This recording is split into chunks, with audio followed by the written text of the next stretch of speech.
years ago, I set forth on a journey with you to bring our vision to the city of Bridgeport. Dozens of new businesses have come to our city.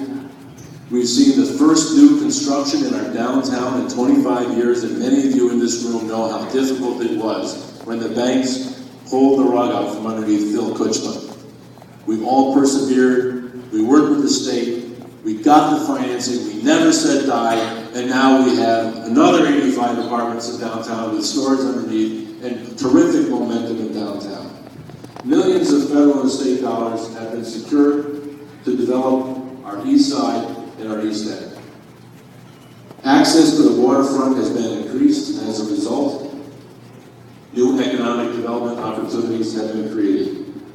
Our city created the Small and Minority Business Resource Office, and coupling that with the City Council's ordinance, it has led to over $35 million in contracts for small, local, and minority-owned firms, and that's something about sharing the wealth that this party knows a thing or two about, and we did that here, right here in Bridgeport. We created businesses, and we created jobs. I was just with Marshawn Coleman yesterday. I remember Marshawn when he graduated from high school and worked out of a pickup truck. He is now the construction manager, partner on the new Roosevelt School. He's from Warren Blood's district. He lives on Reservoir Avenue, and it's money back into our city, and I couldn't be prouder of Marshawn and all of you. And we're working trying to do public schools, and we are about, as Reverend Breezy said, to open up the first new high school in 50 years with 1,000 seats for our deserving high school students in a terrific school, one of the greenest buildings in the state of Connecticut, and the state legislature. Let's hear it for the legislators who are here. They have changed the boundaries. They've changed the boundaries of our city in order to make sure we can improve our own school and help our own destiny. And we've accomplished all these things in what was the worst economic downturn in our nation's history since the Great Depression. And I maintain it was worse because Danny Piccolo and a few others might remember those times. My parents might remember those times. But that was a time when it first happened that the government wasn't involved in much of anything. And now the government has a lot of programs to turn the economy around, and we still see what a daunting task it is. And people in Bridgeport are still suffering, which is why we need to support our president and Congress and I more than ever. But Bridgeport, in the worst of times, is moving forward. We're moving forward, we're achieving great things, and we're putting money back into the family's hands through our construction projects. But our work is not finished. With your help, we're going to continue to build up Bridgeport. In my second term, we're going to continue to revitalize downtown. We'll be out of the city for an RFP for all the buildings in downtown North very soon. Donna Risley has completed that work. We're going to begin construction on Steel Point. I promise. We're going to build a new Harding High School. Long overdue. And again, I'd like to thank the members of the General Assembly. I saw Auden is here, Charlie Stallman is here, Senator Gomes is here. Is there anyone else from our delegation?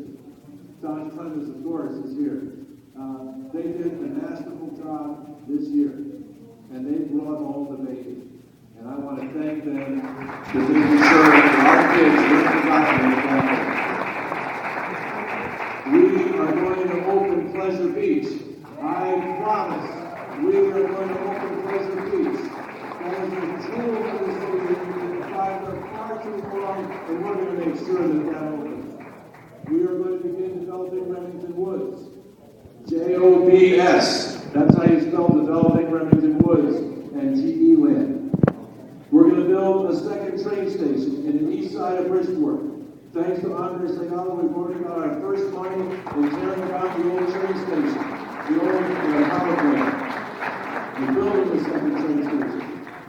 And let me just say that it, again, was not without the help of Congressman Himes and President Obama that we got, it was with their help, that we got the Sustainable Communities Initiative grant to begin the planning on a second train station, and all the jobs and all the wealth that that's going to create in the east side and the east end of this Bridgeport. We're going to continue our great and prosperous relationship with organized labor in the city of Bridgeport. All projects will have PLAs, and my door will be open to every labor union in this city to make sure that we continue the great work of this city with organized labor at our side. We are going to write the first parks master plan in over 100 years for the Park City, and I need all of you to help me do that.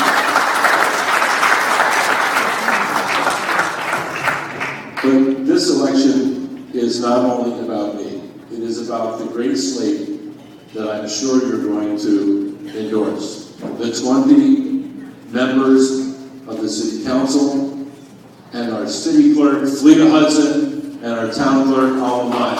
They were a great resource for me. My fellow district member, Fleta, and I are happy to represent you, and we will work hard and tirelessly as Fleta has for many years. In the next 4 years, we are going to demonstrate that promises can mean performance. And you know that I'm a big Kennedy buff. And I was talking to some of the older members of our party who were sort of trying to remember the day in 1953 when then U.S. Senator John Kennedy came to our Bridgeport Democratic Town Committee in a room just like this and spoke to you. And I'll leave you with his quote because I think it's incredibly telling and powerful and tells us all why we do what we do. Because it is about the people of Bridgeport. It is about our neighbors and our friends. It is about rising, having a tide that raises all boats. That's what this is about. John Kennedy said, "The Democratic Party has not forgotten the people. If we remain close to the people will remain close to us, and we can look forward to the future with confidence and hope." Thank you for the nomination. It's time to victory.